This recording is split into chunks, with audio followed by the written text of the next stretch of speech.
pausa. Com saúde mental. O universo da parentalidade em discussão na Rádio AVFM. Ou como a literacia em saúde mental pode fazer toda a diferença na sua vida.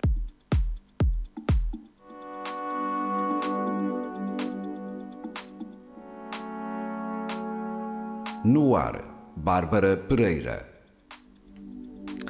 Boa tarde a todos, bem-vindos a mais um Pausa com Saúde Mental. Feliz Ano Novo!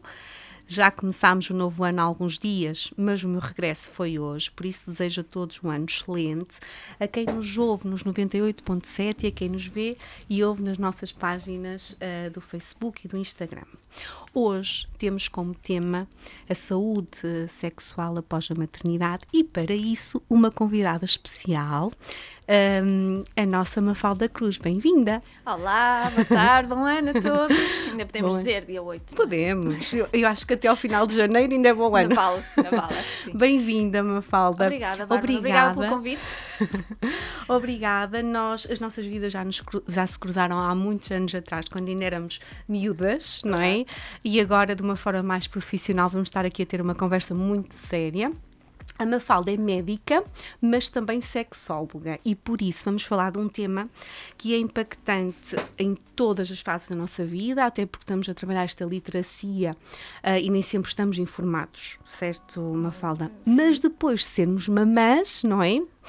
Já somos as duas, estas áreas às vezes... é aí que elas começam, se calhar, a descompensar ou a complicar, porque somos novas pessoas, estamos a passar... Não nos conhecemos, basicamente, naquele período, não é? E então, por isso, eu chamei hoje à conversa a Mafalda para desmistificar, para efetivamente falarmos aqui de algumas questões que são sérias. Cada vez falamos mais, mas temos que falar muito mais. Ainda mais, é verdade. Isso, por isso, Mafalda, bem-vinda. Vamos, para quem não conhece a Mafalda, eu acho que as pessoas que nos estão a ver hoje conhecem, não é? Mas se calhar não conhecem a médica e este percurso, por isso, quem é Mafalda e como é que a parte, não é, da sexologia entrou na tua vida? Força! Então, quem é Mafalda? Na verdade, tenho uma ligação familiar ao Ovar, não é? Se calhar algumas pessoas que nos estão a ver e a ouvir saberão, tenho família cá, cresci aqui e foi aí que nos cruzámos também. Certo. Entretanto, profissionalmente, sou médica, tirei o curso de medicina e escolhi uma especialidade que adoro, que é encantadora, mas que não tem nada a ver com isto, que é a radio-oncologia. Portanto, a minha especialidade passa pelo tratamento de doença oncológica com recurso a radiações, com a radioterapia. O que aconteceu foi que esta parte da sexualidade e a curiosidade, era sobretudo muita curiosidade sobre a ciência que está por trás da sexualidade, muita curiosidade e ao mesmo tempo alguma revolta por nunca se falar disto em lado nenhum. Não é? Imagina uma pessoa que quer perceber a ciência por trás disto, faz a escola toda sem que se fale disto. Verdade. Depois vai para a medicina na esperança de ouvir falar alguma coisa sobre isto e também percebe que lá, calma, também não é aqui que se fala disto. E então eu pensei, já durante a minha especialidade de radioterapia, pensei, não, é desta, porque eu também não acho normal que na especialidade em que eu estou e cujos tratamentos causam tanto impacto a nível da sexualidade, certo, e eu não acho normal que não se fale disto com ninguém. Portanto, está na altura de eu ir tentar perceber o que se passa e como é que estas coisas funcionam e como é que eu posso ajudar os doentes oncológicos a melhorar a sua sexualidade. Ainda no teu internato, certo? Ainda no meu internato, sim. Foi aí durante o internato que eu fui fazer a minha primeira formação em sexologia. Na altura foi uma pós-graduação. E depois terminei o internato, continuei a trabalhar como radio-oncologista. E sentia sempre que me faltava alguma coisa profissionalmente, que eu não estava completa, e estávamos a falar há pouco, já foi no final da minha licença de maternidade que eu decidi criar uma página de Instagram com o objetivo de partilhar os meus conhecimentos e de tentar partilhar um bocadinho da literacia sexual que eu fui ganhando. Certo. E que achei que isto tem que ser partilhado, as pessoas têm que conhecer um pouquinho daquilo que eu também conheço. Então criei a minha página, Mafalda Cruz MedSex. E já em 2022? Em 2022. Que tem muito bom conteúdo. Obrigada. E a partir daí senti, lá está, não gosto desta palavra, mas senti o chamamento, porque senti, ok, então, mas é por aqui que eu tenho que continuar, porque eu gosto muito de trabalhar esta área, gosto muito de saber mais sobre esta área e percebi logo que havia muita carência de conhecimento nesta área, portanto que as pessoas queriam saber mais. E comecei a fazer consultas e por aí adiante, não é? Comecei... Sim, e mesmo ainda como médica nesta área da radioterapia, tu ias acompanhando os teus pacientes, não é? E ias percebendo que eles precisavam de alguma explicação, de alguma orientação desta área. Sim. É isso, Mafalda. Eu enquanto radio-oncologista, estava dedicada sobretudo ao tratamento do cancro da mama, portanto eu acompanhava muitas mulheres... mais novas ou mais velhas, portanto o impacto na sexualidade era transversal, claro, a todas as idades, e percebia-se que a sexualidade destas pessoas ficava muito, muito diferente depois de uma doença oncológica. E havia maneira de ajudar. E então começámos a criarmos consultas de oncossexologia, que é uma consulta especializada, porque também durante as consultas normais que as pessoas têm... neste caso era no IPO do Porto, numa consulta normal, não há tempo, não há privacidade, não há disponibilidade para se falar de sexualidade, porque estes temas precisam de calma, precisam de tempo. De escuta ativa, que nós estávamos a falar há pouco. E, portanto, entende-se que isto deve ser tratado numa consulta própria e, portanto, no IPO também comecei a fazer as consultas de oncossexologia. E isto foi uma iniciativa tua e uma ideia tua, Mafalda, na altura? Foi da equipa, portanto, as equipas já estavam em sintonia. Em sintonia, estavam a ser criadas e neste caso coincidiu de eu ter o conhecimento, porque entretanto fui fazer outros cursos. Sim. E claro que é de aproveitar a pessoa que tem conhecimento que vai fazer estas consultas, sim. E acabavas por atender pacientes teus também nessa consulta? Sim, claro, sim. Okay. Neste momento estou a dar consultas de medicina sexual no Hospital de Gaia e era aquilo que eu te estava a dizer. A maioria das doentes que eu tenho lá na consulta são doentes oncológicas também, o que prova que realmente o impacto da doença oncológica a nível sexual é mesmo... E mesmo dos tratamentos, que é disso que se fala, não é? Não é só o impacto psicológico. É, o impacto tanto do diagnóstico como depois dos tratamentos que as pessoas fazem, que cada vez os tratamentos são... Ou seja, os tratamentos são cada vez menos invasivos, no sentido em que, pronto, as cirurgias não são tão mutilantes, a quimioterapia nós conseguimos controlar melhor os efeitos secundários, mas cada vez as pessoas fazem mais tratamentos e cada vez as pessoas sobrevivem mais tempo. Felizmente. E portanto, se sobrevivem mais tempo, também há mais tempo para se notar o impacto dos tratamentos a todos os níveis. Certo. E as pessoas sabem, existe apoio psicológico para doentes oncológicos, existe mesmo apoio de serviços sociais, não é? Para as pessoas voltarem a integrar no mundo do trabalho. Tem que haver também um apoio para a parte sexual. Que nós já vamos desmistificar isto e se isto é importante para a saúde ou não, não é? Sim.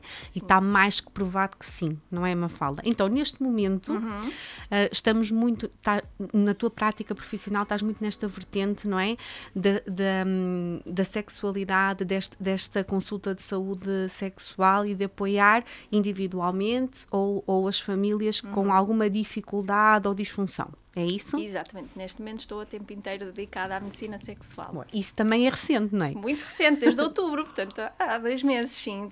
Tomei aquele passo difícil, como estávamos a falar, aquele passo difícil de tomar uma decisão. Sim. É preciso tomar uma decisão porque, e estamos a falar de saúde mental, este programa é sobre saúde mental, porque a certa altura não estava a ser compatível com a minha própria saúde mental estar a acumular 2 trabalhos, que é 40 horas num hospital enquanto radio-oncologista e tentar ir fazendo o que eu queria fazer na área da medicina sexual. Eu já tinha as consultas, tinha cada vez mais pedidos de consultas, queria que a minha página crescesse, porque eu gosto muito, mesmo muito, de partilhar informação sobre isto e a certa altura não estava a ser compatível com a minha vida, com a minha saúde mental, com a minha vida familiar, estava-se a notar o esgotamento e foi preciso tomar uma decisão.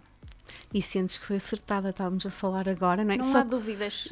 Só quando nós mergulhamos é que nós vamos tendo essa noção. O que eu digo muitas vezes aos meus pacientes é, se naquele momento é aquilo que está a fazer sentido, não tem por que não ser o certo, não é? Eu acho que nós temos que pensar cada vez mais no presente e naquilo que faz sentido para nós agora, certo. em vez de estar sempre a ansiar o futuro.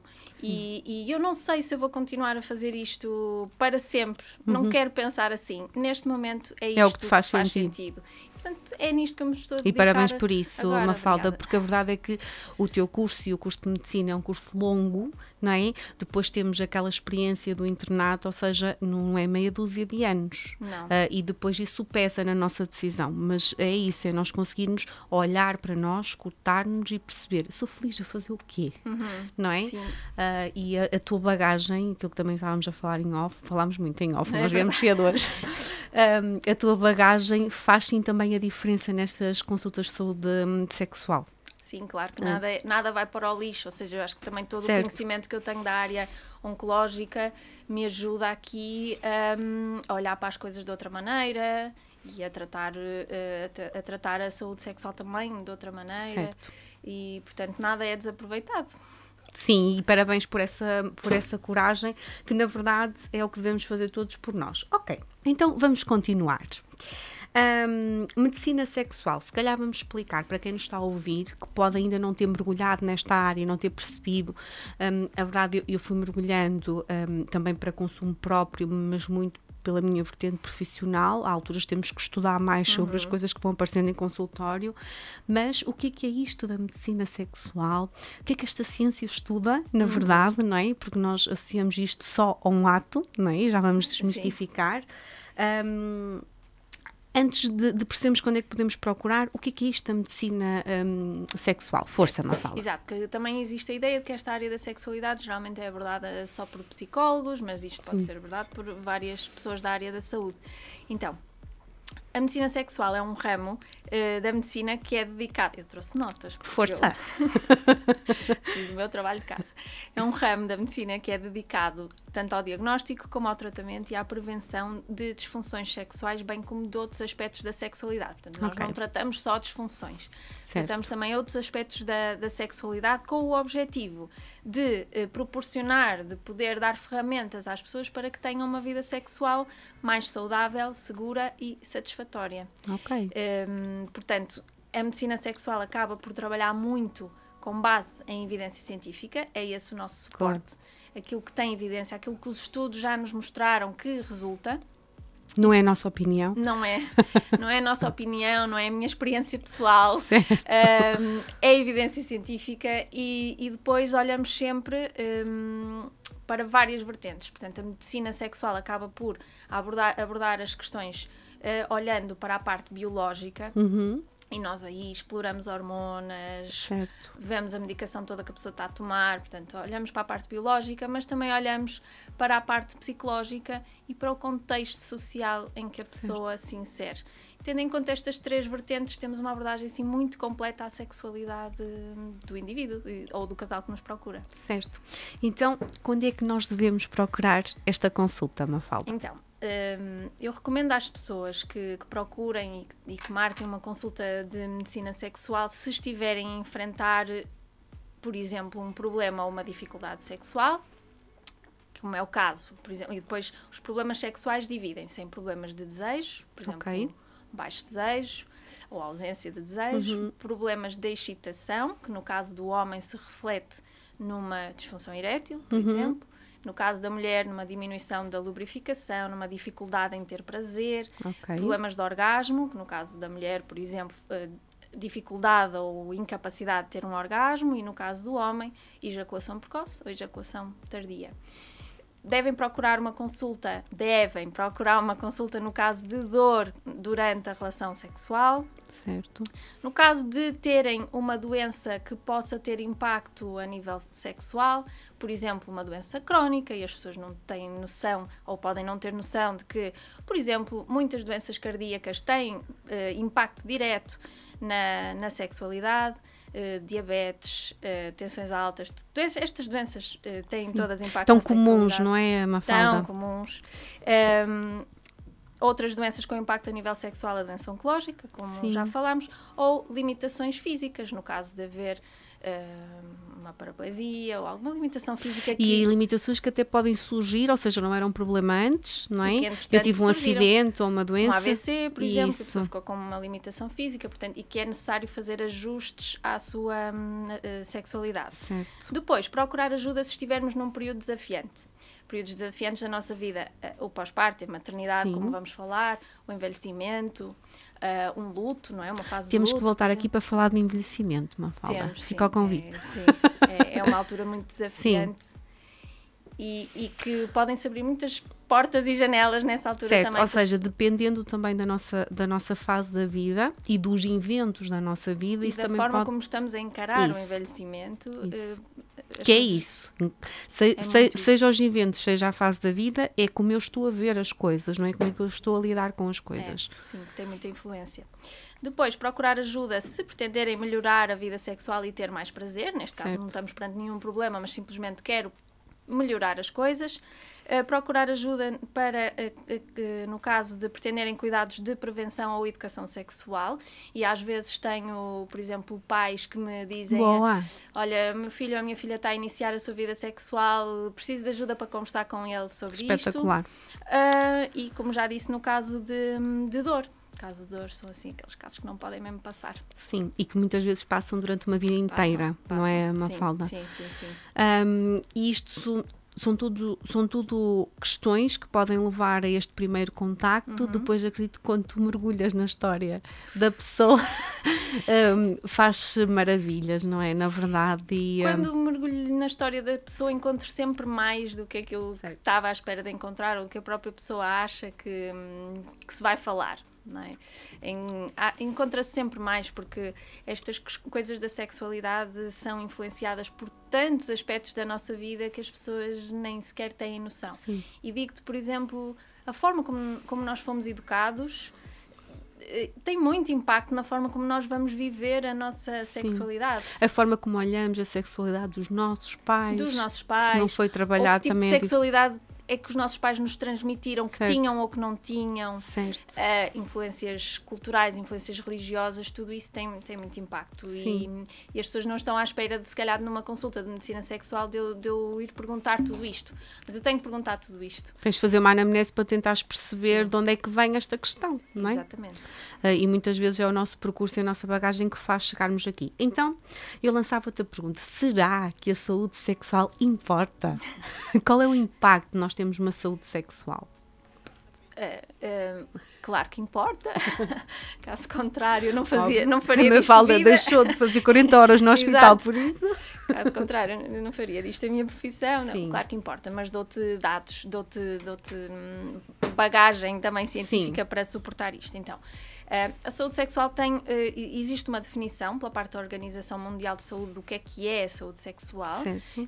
Mais ou menos vai de encontro mais ou menos ao que eu estava a falar, que trata-se de um bem-estar físico, mental, emocional e social em relação à sexualidade. Portanto, não basta dizer que eu não tenho problema nenhum, é preciso dizer eu gosto da minha sexualidade. Certo. E é preciso vivermos a nossa sexualidade de forma livre de pressões, livre de coerção, livre de violência e livre de pudores. Portanto, isto é que é ter uma boa vida sexual, certo. É eu poder viver a minha sexualidade da forma como eu quero. Depois, em termos de outros dados, a saúde sexual é extremamente importante para a nossa qualidade de vida.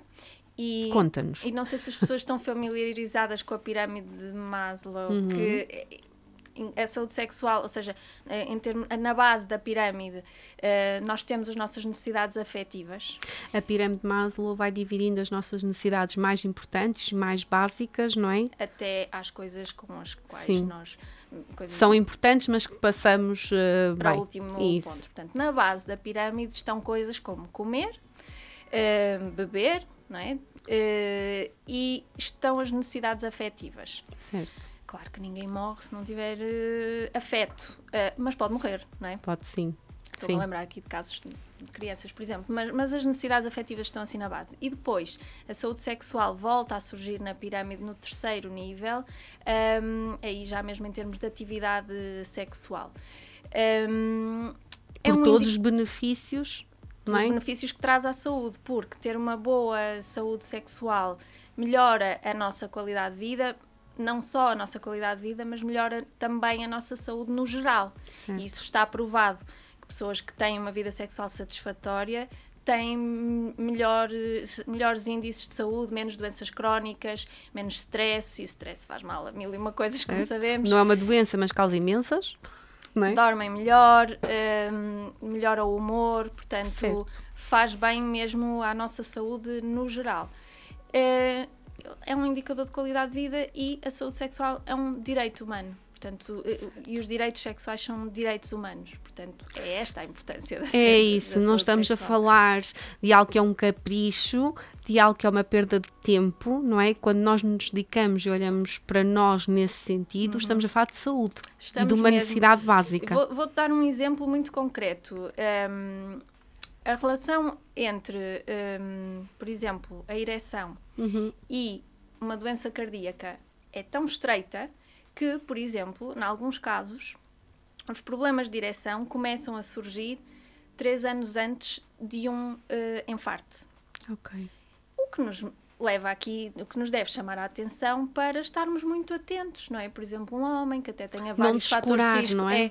Um homem que até tenha vários fatores de risco cardiovasculares, como o sedentarismo, a obesidade, tensões altas, e que começa a ter também problemas de ereção, se calhar deverá ir ao médico tentar perceber, ok, deixa-me fazer análise, deixa-me ver, o que é que no meu estilo de vida eu também posso alterar, não é? Sim. Ou seja, pode ser aqui algumas disfunções são um sinal de alerta também. Sim, são um sinal de alerta para doenças muito graves também. Certo. Boa, muito bem. Agora eu gostava que a Mafalda partilhasse connosco, eu só estou a pôr o olho ali no relógio, porque meia hora quase já foi, não é? Em consulta, e agora que tu estás mais dedicada desde outubro, mas sempre trabalhaste esta área, se tu tivesses que enumerar os principais mitos sobre esta questão da sexualidade e sobre esta questão da saúde sexual, o que é que tu gostarias de partilhar comigo, com quem nos está a ver e ouvir hoje? Sim, olha, primeiro, que uma relação sexual é igual a penetração. Não é? Certo. Primeiro, nós podemos ter relações sexuais sem penetração e conta como relação sexual. Certo. E portanto, não devemos centralizar... Até na iniciação da vida sexual, não é, Sim, Mafalda? mas e não esse mito chamamos está a muito isso, presente, mas não é? não chamamos a isso relação sexual. Certo. E depois, porque há efetivamente alturas em que a penetração pode não estar a saber bem, pode ser dolorosa, Certo. e o casal ou as pessoas precisam de procurar alternativas e há sempre uma sensação de que não, isto não é sexo. Sim. Como não houve penetração, isto não Certo. foi sexo. Portanto, há sempre uma insatisfação quando não existe penetração. E é preciso as pessoas perceberem que conseguem ter tanto ou mais prazer mesmo se não houver a penetração. Mito. Outros mitos, deixa-me cá pensar noutros mitos importantes. Mitos de que com o envelhecimento perdemos o direito à nossa sexualidade e ao nosso prazer sexual, também é um mito, e eu gostava muito de esclarecer as pessoas de que a nossa sexualidade termina no nosso último dia de vida e, portanto, até lá há sempre espaço para melhoria, há sempre espaço para nós irmos descobrindo coisas novas em nós. Muitos mitos relacionados com a masturbação, sobretudo a masturbação feminina. E os mitos no sentido de que é errado, de que a relação não está bem, essas coisas, não é? Sim, mas alguns parceiros cobram, e parceiras também cobram, que sabem que o namorado ou o companheiro se está a masturbar. A masturbação é uma atividade sexual saudável, que traz vários benefícios, que nós usamos muito em terapia sexual também, para as pessoas se descobrirem, para melhorar o sono, melhora fatores de imunidade, portanto... Por tudo aquilo que é produzido, não é, durante a masturbação. E por todo o conhecimento que nós vamos ganhando do nosso próprio corpo. Sobre o nosso corpo. Estava-me a lembrar de outros que entretanto estou-me a esquecer, portanto é o mito da masturbação, entretanto vou Sim, lembrar. mas tu sentes que estes são aqueles mais impactantes, não é? Que quando tu começas a beber daquela vida e daquela história, percebes que, olha, mas isso não é bem assim. Sim, não é? sim, já me lembrei do outro, espera que tu Força. vais gostar, porque tem um bocadinho a ver com a masturbação também. Mitos do orgasmo feminino, de que o orgasmo com a penetração é que conta, e depois vejo muitas mulheres a lamentarem-se por não conseguirem ter orgasmo com a penetração. Então, e quando nós dizemos lamentar, é impactos psicológicos, é frustração, é insatisfação com ela própria e com a relação, sim, não é? Exato, e porque notam que da parte do parceiro, se estivermos a falar de uma relação heterossexual, que da parte do parceiro também há alguma insatisfação por não haver orgasmo com a penetração. A verdade é que toda a nossa visão da sexualidade está muito virada para a sexualidade do homem, não é? E de como é que o homem tem prazer. Mas na grande maioria das mulheres, 80% a 90% das mulheres têm orgasmo com a estimulação externa do clitóris. Para além de que o clitóris é um órgão muito maior do que aquilo que nós imaginávamos, mas o seu ponto mais sensível geralmente é com a estimulação externa. E, portanto, é por aí que as pessoas têm que investir e deixar de chamar a isso preliminares. Ok? Quando se está a estimular externamente um clitóris da pessoa com quem se está, isso é a sua maior fonte de prazer. Sim, e nós temos, tu passas também este conhecimento da estrutura, não é? Sim, dos caracteres. Anatomia. Que isso também é importante, ou seja, se eu não conheço como é que eu sei como é que vai funcionar. Sim, que é um bocado eu isso, mostro não é? imagens, eu Isso. tenho figuras. Porque os nossos miúdos, mesmo quando começam a descobrir o próprio corpo, não é? Quando se começam a tocar, que também faz parte do desenvolvimento, aí só temos que lhes explicar que têm que fazê-lo em privado, mas que está tudo bem, não é? É um bocadinho nisso. O que é isto? O que é que me está a acontecer, não é? E mesmo assim nós não temos nós vemos aquelas imagens muitas vezes floreadas, não é? Agora já existe material diferente com os nomes verdadeiros das coisas, não é? Felizmente, mas é isto, tu também explicaste o que é que são as estruturas, não é? O que é que implicam. E dar o nome às coisas, porque quando se fala em vulva e vagina dá alguma confusão. Certo. Ainda, por exemplo, recentemente... Porque a verdade é que nunca ouviram, não é? Nunca ouviram. Ainda recentemente numa consulta, eu sempre a falar a vulva, eu explico o que é, não é? Também para não haver confusão. E a pessoa disse, é pipi, não é vulva. E eu, não, é vulva. Certo. E tu vais desconstruindo isto a cada consulta também, não é? Claro, sim. A educação sexual tem que fazer parte das nossas consultas também. Quando nós estamos a falar no percurso e naquilo que nos é ensinado ao longo do nosso desenvolvimento, eu lembrei-me dessa educação sexual que nós tivemos muito mascarada, não é? Que foi importante nesta questão das prevenções, também das doenças sexualmente transmissíveis. Continua a ser muito virada para prevenir infecções e gravidezes. É muito redutor. Nós não aprendemos absolutamente nada sobre sexualidade. Aprendemos-nos a proteger, mas nem de outras questões, não é? Agora nós já trabalhamos mais o limite, mas trabalhamos muito nós, psicólogos, os educadores também usam alguns programas que ajudam nisto. Estávamos a falar com o Jaime antes do programa, nesta questão de sabermos o nosso limite. Exato. E assim, nós não aprendemos isso na educação sexual muitas vezes, não é? Repara, e entretanto, desde que nós saímos da escola, as coisas mudaram um bocadinho e já existem programas de educação sexual nas escolas, mas que continuam a não funcionar como deveriam funcionar. Sim. E vê-se, isto é público, isto é falado nos telejornais, vê-se muita resistência a falar-se, por exemplo, de prazer. Certo. Mas as pessoas terem noção de que o sexo deve ser prazeroso é muito mais importante do que aquilo que se julga. Sim. Porque ter esta noção é muito importante para que eu consiga perceber, ok, se está a passar alguma coisa comigo que não me está a dar prazer, é para parar. Okay? É conseguir identificar isto não está certo. Estamos a falar mesmo até de abusos. Sim, sim. Abusos ou violência sexual. Se isto não me está a dar prazer, está errado. Certo. E que muitas vezes vítimas de abuso nem reconhecem o que é que se está a passar. Sim. Porque não lhes foi dito, não lhes foi explicado o que é que era a sexualidade. Isso é muito importante. Eu recordo-me de um programa do pré-escolar, que é o Picos e Avelãs, que eu trabalhei o ano passado, e foi-me questionado, mas será que faz sentido? É um programa de prevenção primária do abuso sexual na infância. E fala exatamente disto.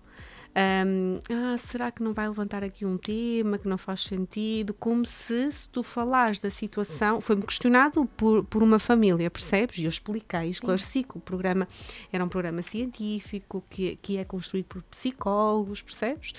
Adaptado ao pré-escolar, mas há muito isto, há-se falarmos muito da questão. Mas é o contrário. Exatamente. É precisamente ao contrário. É por isso que eu estou a trazer isto para aqui. Nós temos que falar, efetivamente, para os miúdos estarem espertos, Sim. não é? E se protegerem. E está bastante provado de que os programas de educação sexual compreensiva, esse nome é uma educação sexual Sim. que é abrangente e que não é só aquela educação sexual castradora do não faças, protege-te.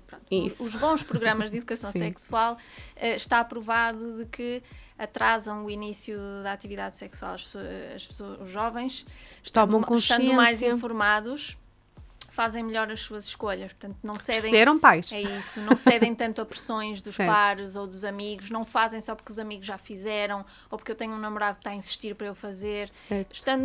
Tendo posse da informação, as pessoas acabam por tomar melhores decisões e atrasam o início da atividade sexual. E isso é espetacular. Por isso, o falar dos assuntos não faz com que eles aconteçam, previne-os.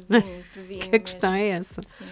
Muito bem. Então, motivos da primeira consulta. Já falaste aqui em algumas questões, aliás, tu disseste o que é que, não é, a consulta de medicina sexual trabalha, mas neste teu percurso, os principais motivos prendem-se com disfunções ou é muito mais do que isso, Mafalda?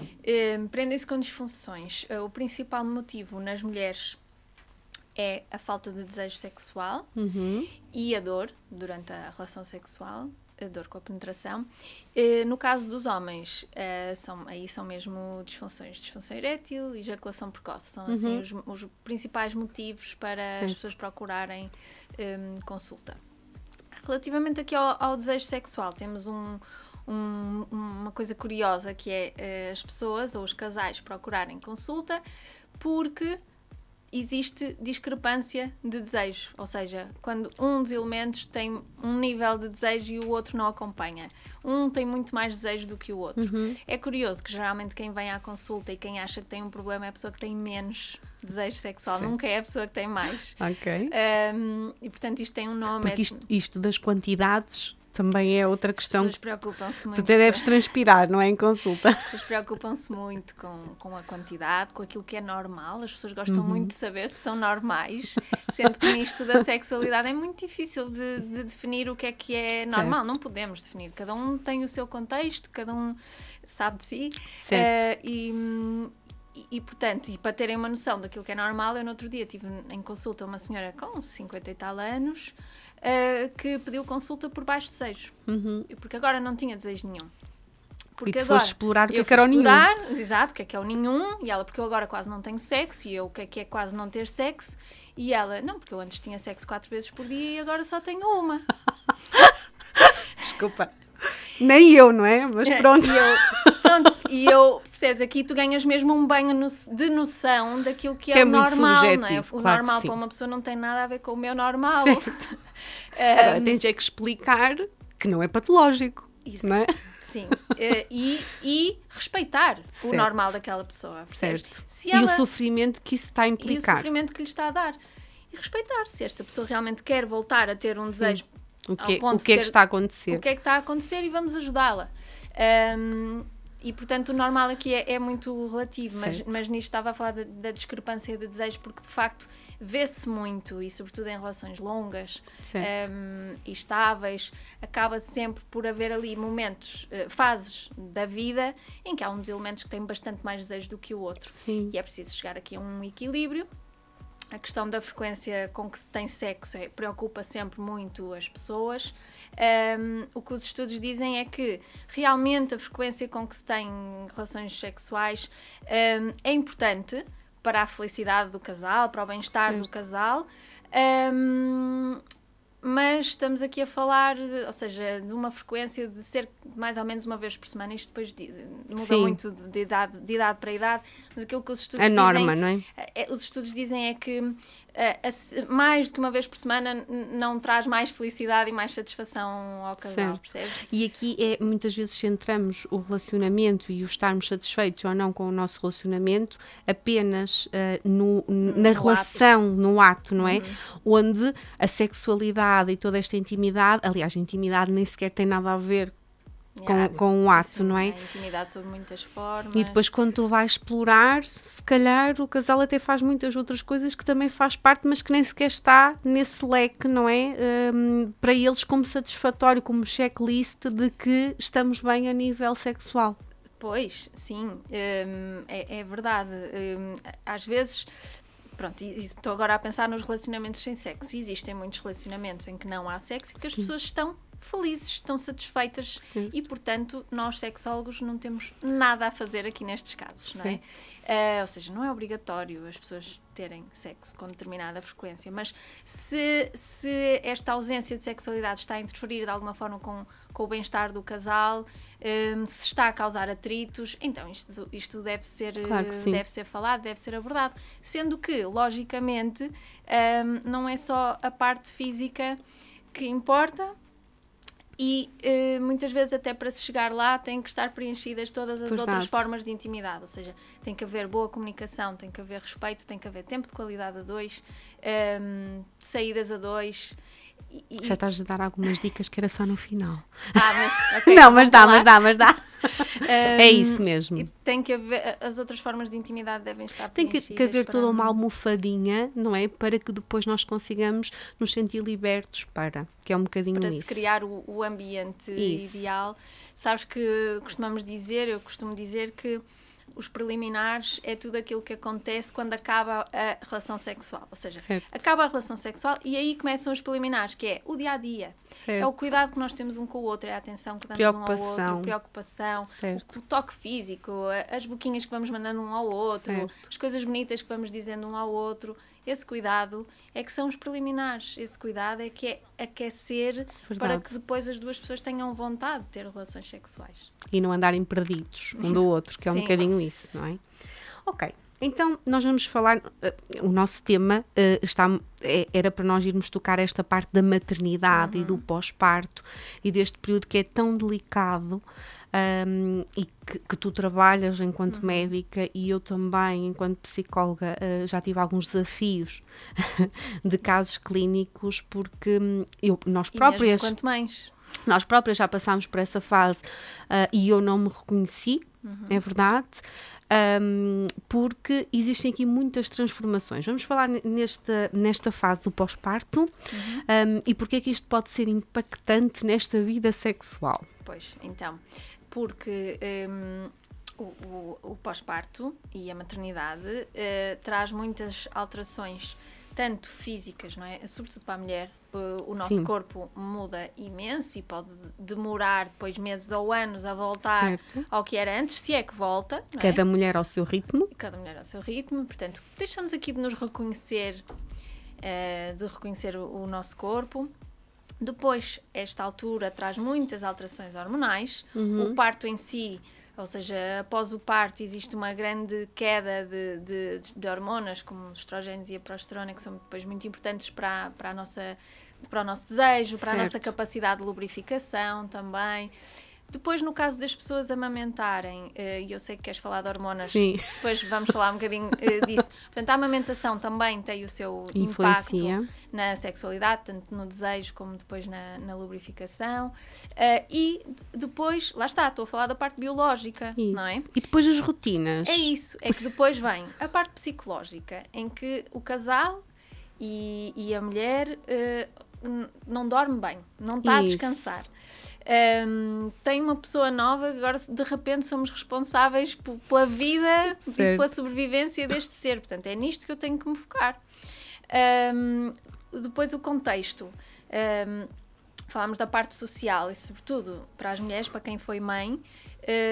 Em Portugal, a licença de maternidade é muito mais tempo para a mulher, portanto, o homem, ao final de um mês ou menos, já voltou à sua vida e voltou à sua vida profissional, voltou a ser quem era, quase, profissionalmente.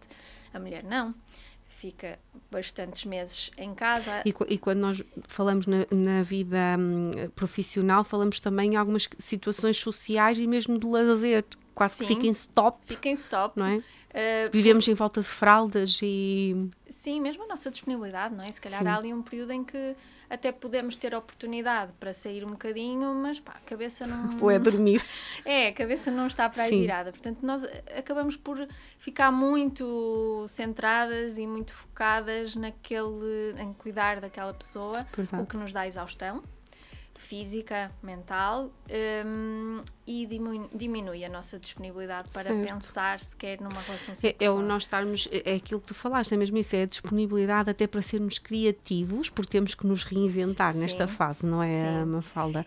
Estamos-nos a conhecer, este período da mulher, nós experienciamos muitos sintomas que não preenchem o quadro depressivo apenas porque são naquela fase do pós-parto, não é? Mas, se fosse noutra altura chama-se o baby blues, em que choramos do nada, não temos vontade de fazer coisas que antes gostávamos, ou seja, é um conjunto de coisas que faz parte do quadro depressivo. Tudo isso já tem um impacto muito grande, porque as perturbações do foro psicológico têm um impacto muito grande na vida sexual. Por isso, se nós nem temos tempo para nós, não é?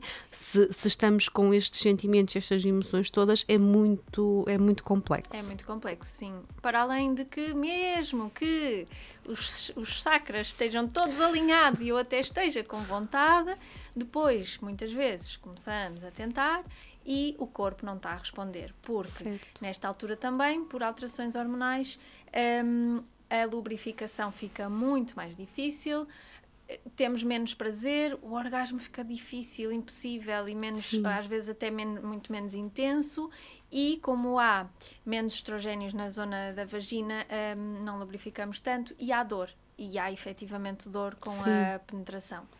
E temos alguns partos que são vaginais também, e tudo isso tem, ou seja, o parto, estamos a falar no pós-parto, mas o parto também pode ser impactante na recuperação. Exatamente, não é? Porque podemos ter os pontos, as lacerações, mesmo que o parto tenha sido via cesariana, há muitas alterações na nossa postura, porque a musculatura pélvica e mesmo os músculos da barriga sofreram muitas alterações. Portanto, a nossa postura fica diferente, a nossa pelvis fica diferente, pode haver dor aí também, portanto, mesmo que o parto não tenha sido vaginal, pode haver dor também.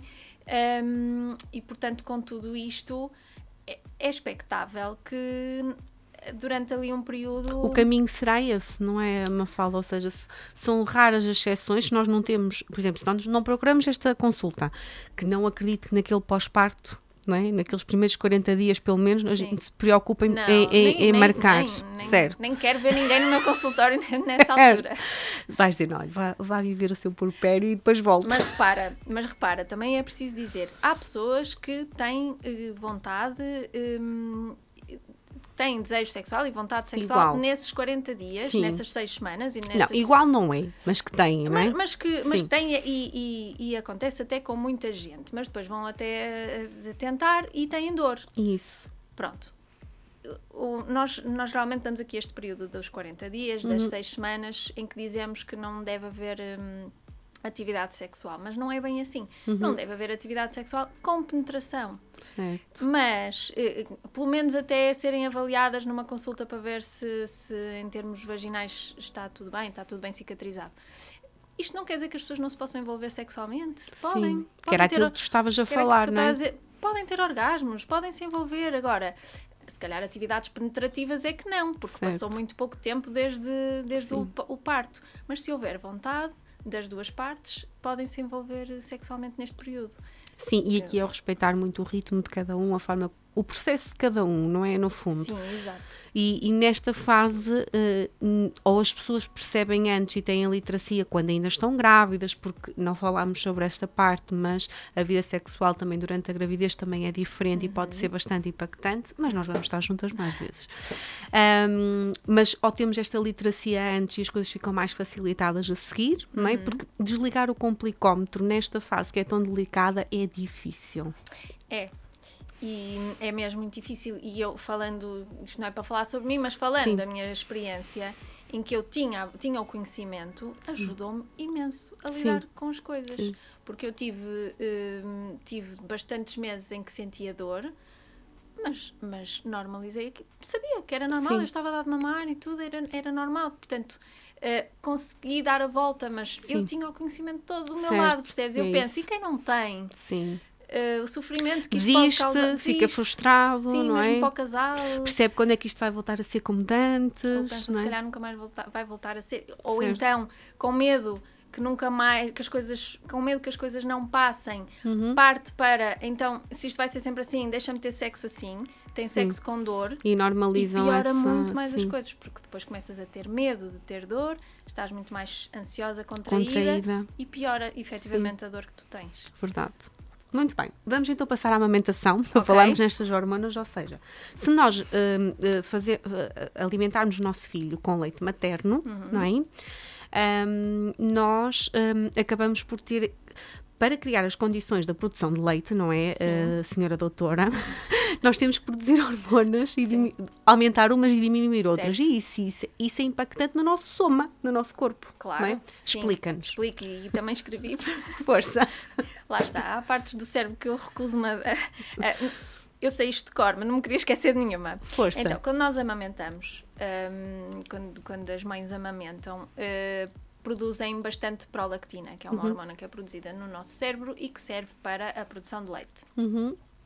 A prolactina, estando mais alta, quando ela está aumentada nesta fase da amamentação, a prolactina tanto diminui o desejo como diminui a lubrificação.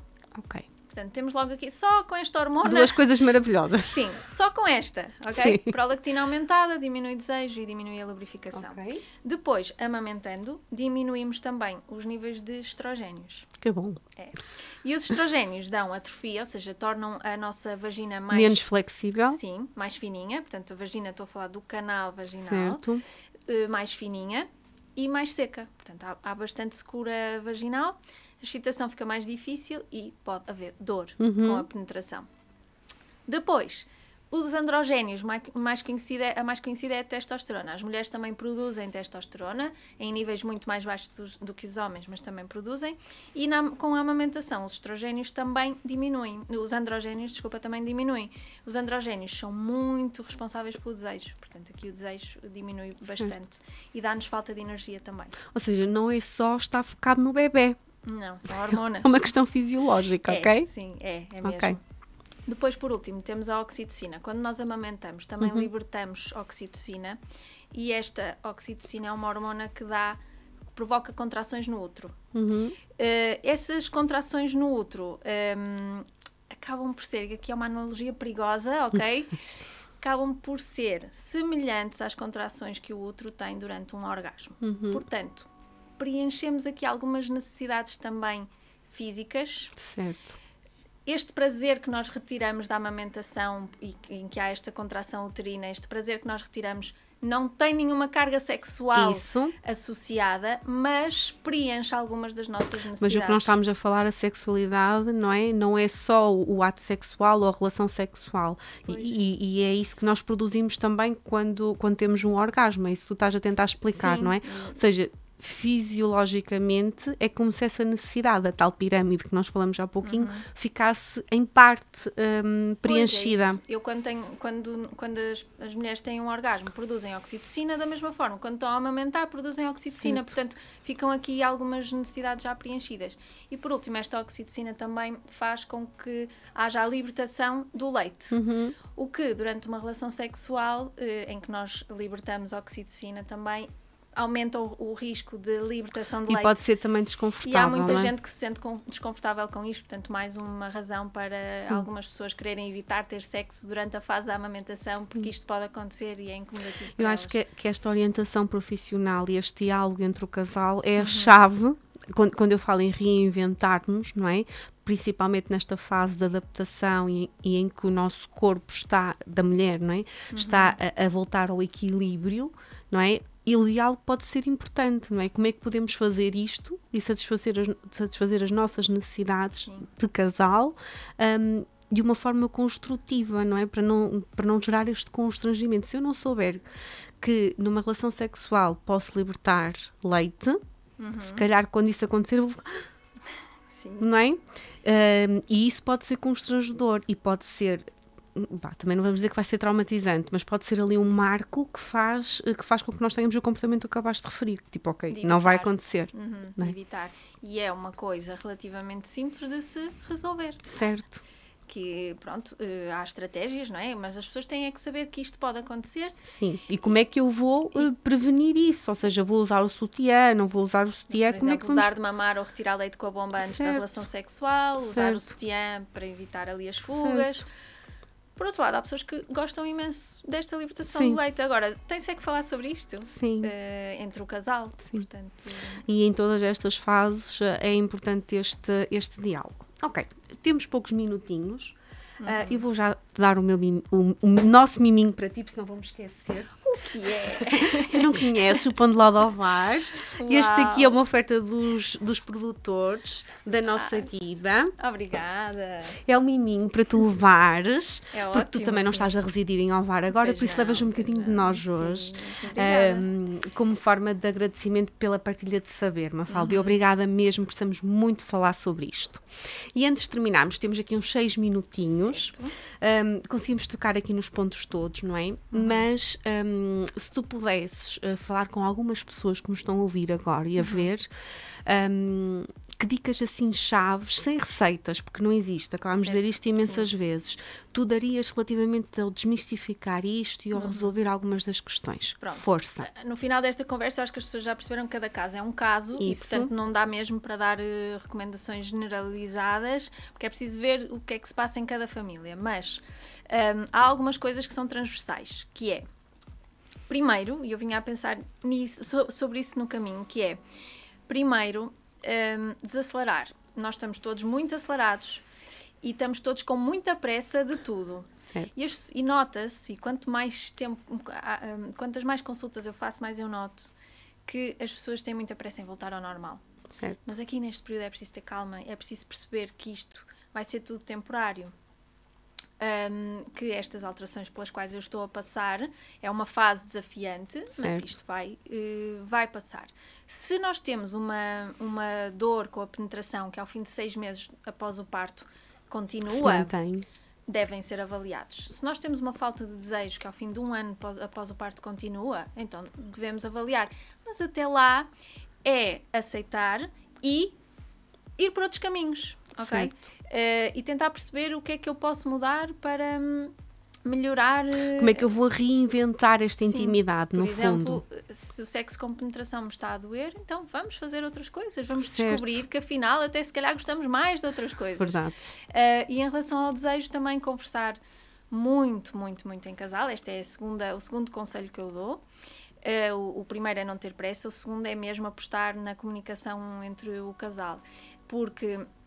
se a nossa vida mudou tanto, porque chegou uma nova pessoa a casa e porque fisicamente estou diferente, tudo mudou, então o casal mais do que nunca vai ter que se unir e reunir e conversar sobre quais é que são agora as nossas necessidades, que expectativas é que eu tenho em relação à outra pessoa, porque isso acontece muito também, eu ter umas expectativas em relação ao meu companheiro enquanto pai que depois ele não está a corresponder. E eu fico muito magoada com isso e isso depois repercute-se na parte sexual também, porque eu deixo de ter vontade de me relacionar com aquela pessoa porque aquela pessoa desiludiu-me enquanto pai. Portanto, conversar muito sobre necessidades, desejos, expectativas, o que é que eu estou a precisar da outra pessoa. Não partir do princípio que a outra pessoa vai adivinhar o que é que eu estou a precisar agora. Isso não existe, ok? Isso não existe. Seja nesta fase ou noutra. Portanto, conversar mesmo muito. Terceiro conselho que eu dou, se a penetração está a ser dolorosa, investir na lubrificação, tanto na hidratação vaginal, que são coisas diferentes, hidratar a vagina e lubrificar durante a relação sexual. Certo. E não ter vergonha nenhuma disto, ok? Não lamentar o facto de eu precisar de um lubrificante. Porque há muito depois este sentido de incapacidade, de menos, não é? De estar a falhar de alguma forma e ter que precisar ali de uma muleta. De uma ajuda, sim. Os lubrificantes, mesmo para quem não tem problema nenhum, os lubrificantes são ótimos, porque diminuem o atrito, aumentam o prazer, portanto, usar e abusar de lubrificantes. Depois, investir também em tempo para nós, e em tempo para as coisas que, nesta altura desafiante, em tempo para coisas que nos sabem bem, que nos acalmam, que nos relaxam, que nos dão bem-estar. E aqui estás a falar no individual, certo? Sim, no individual. E sobretudo para a mulher, que é para quem isto é tudo mais avassalador, não é? Pedir tempo, se for preciso, não é? Se não pedir à outra pessoa tempo, pedir à nossa família tempo, se tivermos a sorte de ter uma rede de apoio, não é? Certo. Que a podemos também tentar preparar antes, já falámos aqui em outros programas sobre isso, não é? Eu acho que eu tenho feito algumas reflexões sobre esta hierarquia de quem veio primeiro e que muitas vezes fica de lado, que somos nós, que viemos antes do casal e depois é o casal que veio antes dos filhos. Temos muito esta dificuldade, parece que depois de sermos pais, numa fase inicial de adaptação, tudo fica ali centralizado, que até é injusto para a criança, porque aquele é o centro, não é? E porque é que nós ficamos ali, e o que tu estás a dizer é um bocadinho isto, é escutar-nos, cuidar-nos de nós, porque muitas vezes quando o nosso comportamento altera, claro que a parte hormonal tem uma influência enorme, não é? Mas também tem muito a ver com isto, aquilo que eu deixei de fazer tudo de repente. Não é? Deixei de estar com os amigos com a mesma frequência, deixei de ir à aula de pilates, deixei de ir lanchar todas as quartas-feiras àquele brunch que eu gostava tanto, essas coisas, não é? Mas o pior é que nós continuamos a cobrar isso a nós próprios e a querer chegar a todo lado como se não tivéssemos sido mães, não é? E mesmo no trabalho queremos fazer o que fazíamos antes e exigem de nós o que exigiam antes, como se não tivéssemos sido mães, como se não fôssemos trabalhar por vezes, sabe-se lá em que condições, não é? Em noites que não se dormiu. Verdade. Mas a sociedade também nos exige muito essa rapidez, que cheguemos ao que éramos antes rapidamente. Que é aquela dica que tu estás a dizer, depois temos de ser nós a criar as barreiras, não é? Seja no trabalho, seja na sociedade, de calma, é ao meu ritmo. Claro. Mafalda, obrigada, já terminou a nossa conversa. Gostei muito. Pouco, não é? É verdade, quero muito que voltes. E já ficou aí um tema no ar, gostei muito, obrigada por este tempo e por este saber transmitido, é mesmo muito importante. Obrigada. Também gostei muito. Beijinhos. Tchau, beijinhos.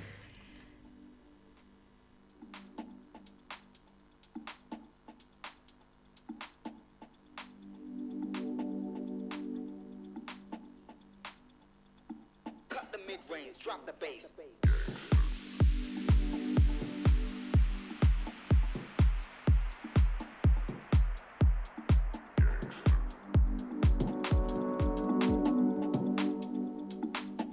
Pausa. Com saúde mental. O universo da parentalidade em discussão na Rádio AVFM. Ou como a literacia em saúde mental pode fazer toda a diferença na sua vida.